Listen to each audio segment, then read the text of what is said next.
नागिन सीजन 1 एक ऐसा शो जिसके ट्विस्ट ने हर किसी को सरप्राइज कर दिया था। लेकिन अगर आज पूरी स्टोरी को दोबारा देखें तो सबसे बड़ा सवाल ये है कि असली विलन था कौन। शुरुआत में तो लगता था कि शिवन्या बस अपने माँ बाप का कातिलों से बदला लेने निकली है, एक एक करके सबको ढूंढ रही है और खत्म कर रही है।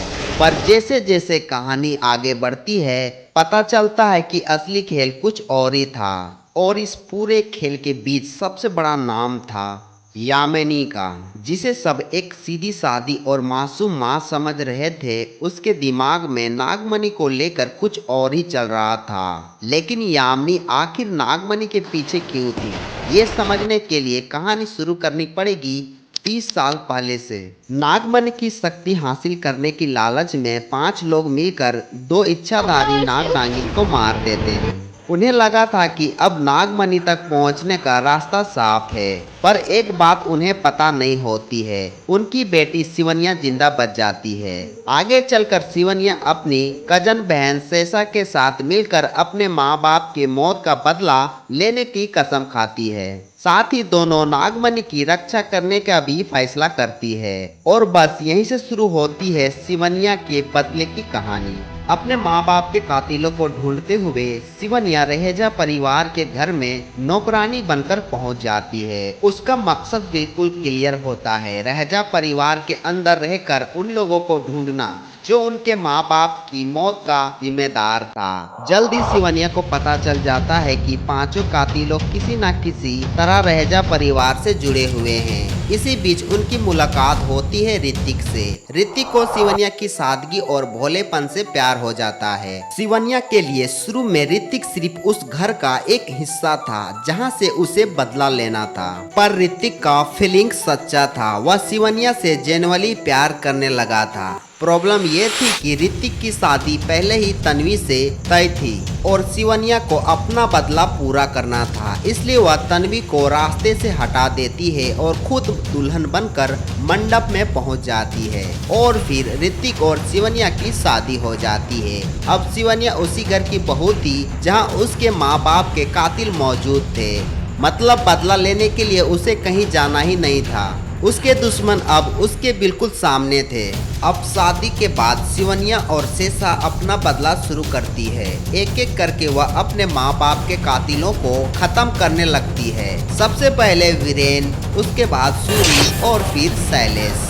रहेजा परिवार में एक के बाद एक मौत होने लगती है और सबके बीच डर बढ़ता जाता है। किसी को समझ नहीं आ रहा होता है कि आखिर ये सब कर कौन रहा है। इसी दौरान कहानी में एंट्री होती है गुरु माँ की। गुरु माँ रहेजा परिवार को एक मैजिकल रक्षा कवच देती है। ये अंगूठी पहनने के बाद नागिन उन्हें आसानी से नुकसान नहीं पहुंचा सकती है। अब शिवन्या और शेषा के लिए प्रॉब्लम ये थी कि जिन लोगों को वह खत्म करना चाहती थी वह अब प्रोटेक्ट थे। बदला चल रहा था पर रास्ता पहले जितना आसान नहीं रहा था। इसी बीच कहानी में एक और कैरेक्टर आता है, कबीर। और कबीर आम इंसान नहीं था, वह एक इच्छाधारी नेवला था। नागिन और नेवला की पुरानी दुश्मनी की वजह से कबीर का टारगेट था शिवन्या और शेषा। उसका मकसद था दोनों को खत्म करना। कबीर शेषा पर अटैक करता है। शिवन्या उसे बचाने के लिए सामने आती है। दोनों मिलकर कबीर का सामना करती है और आखिर में उसका अंत कर देती है। कबीर की कहानी यहीं खत्म हो जाती है, पर शिवन्या की मुश्किलें खत्म नहीं होती है। उसके असली दुश्मन अब भी उसके आसपास ही थे और उनमें से एक का सच तो अभी भी सामने आना बाकी था। शिवन्या को लगा था कि अंकुश रहेजा ही 5वां और आखिरी कातिल है, लेकिन फिर सिचुएशन बिल्कुल बदल जाती है। यामिनी खुद अंकुश को मार देती है और इसका रीजन था नागमणि। यहीं से यामिनी का असली मकसद सामने आना शुरू होता है। पता चलता है कि ऋतिक असल में यामिनी और अंकुश का बेटा था ही नहीं। ऋतिक एक्चुअली सूर्यवंशी राज खानदान का वारिस था और सूर्यवंशी खून की एक खास बात थी। सिर्फ सूर्यवंशी ही नागमणि को छू सकता था। यामिनी को ये बात पता थी, इसलिए उसने ऋतिक के असली पिता राजा संग्राम सिंह को जंजीरों में कैद कर दिया था और ऋतिक को बचपन से अपना बेटा बनाकर पाला। उसकी प्लानिंग सिंपल थी, ऋतिक बड़ा होगा, सूर्यवंशी होने की वजह से नागमणि छू सकेगा और यामिनी उसके जरिए नागमणि हासिल कर लेगी। तो अब समझ आ रहा था कि यामिनी इतने सालों से क्या प्लान कर रही थी। उसके लिए ऋतिक सिर्फ एक बेटा नहीं था, वह नागमणि तक पहुंचने का जरिया था। इस पूरे कहानी के बीच शिवन्या को ऋतिक से सच में प्यार हो चुका था और ऋतिक भी उसे उतना ही प्यार करता था। प्रॉब्लम तब शुरू होती है जब शेषा को भी ऋतिक पसंद आने लगता है।